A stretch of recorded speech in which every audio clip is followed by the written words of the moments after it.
We are going to discuss today an aspect that touches everyone, regardless of which profession you are in, whether you have a job or you don't have a job.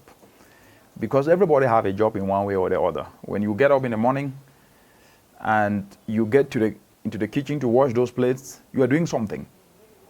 When you fix that bed, you get up from, you are doing something. What's my point here? We must all make effort to ensure progress actually happens.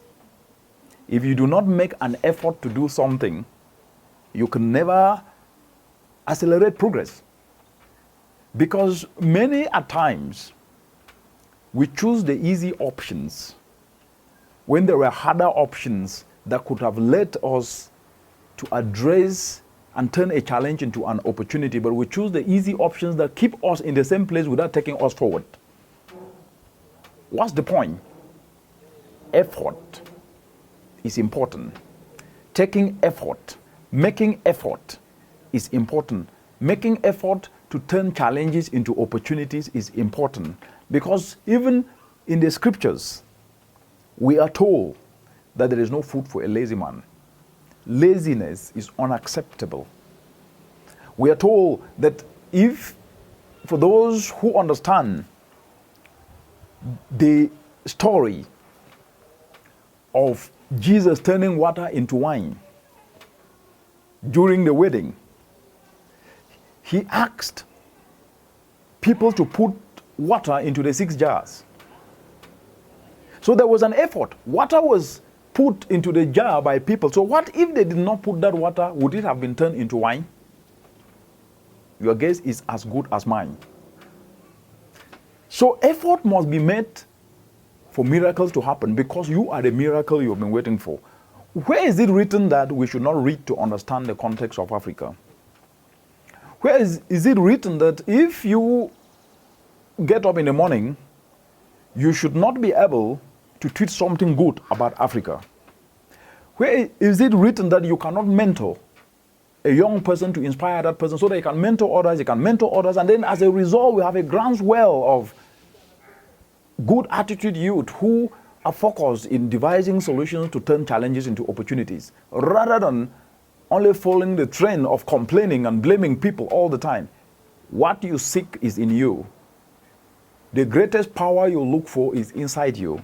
What you need is to develop an attitude whereby you see challenges as disguised opportunity. What you need is to develop an attitude to always see the glass half full rather than half empty. And that takes me to a very crucial point, which is that we cannot afford to turn the many challenges we have by harboring this blame game mentality of always thinking that someone must be blamed for anything that goes wrong. If you look across the continent today, the continent is losing food worth $48 billion US each and every year as a result of inefficiency in the entire agro value chain. What stops us from turning the narrative around solutions that we can inspire you, we can guide you to retool their skills, to start developing solar dryers that will help reduce these post-harvest losses, so that a mother in a village can start to see her food not being lost, but start to see her food lifetime and life cycle extended, so she can be able to sell, put more money in the pocket. And as she's doing so, the youth are also putting more money in the pocket because they are being paid for the services they are delivering in fabricating these solar dryers. That is a story and a narrative we need. Where is it said that with the waste that we see across the entire African continent today, that we cannot be able to engage and inspire young people to start getting trained to turn that waste to briquettes to replace the charcoal that is choking the chest of our mothers and millions across the continent? That is a 20 billion industry that can then be able to leverage briquettes to start replacing charcoal. That's an opportunity. The same to turn waste into biofertilizers. The opportunities do exist, but what has actually stifled progress is that our narrative has focused on problems. We cannot talk problems in the morning, problems in the afternoon, problems in the evening, and expect miracles to happen. Miracles are inside you. It is your action. When you take the first step to solve a problem, that is a miracle. When you sit back and say, no, I need to retool my skill, regardless of whether I have a PhD or not, it doesn't really matter, because education bestows on us the responsibility to devise solutions to the challenges. So if you have a PhD or you have a master's or you have any level, it doesn't matter. It is just part of a means. It is not an end. And lastly, we must know that if we do not do anything to touch others' lives, we have failed. Success is about devising solutions to touch many lives. Success is about lifting others from the bottom of the pyramid and inspiring them. And please work with the willing. I use the word willing intentionally.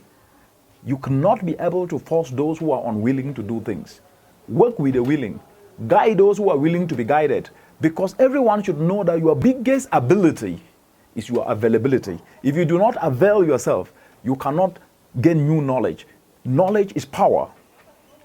Knowledge is power. Knowledge is acquired. Knowledge is not given. You must make effort to acquire knowledge, to learn a new skill. Only by doing that can we truly create the Africa we want and put prosperity and progress in the cockpit as we kick poverty out of the continent and the entire world. Yes, it is possible. Thank you.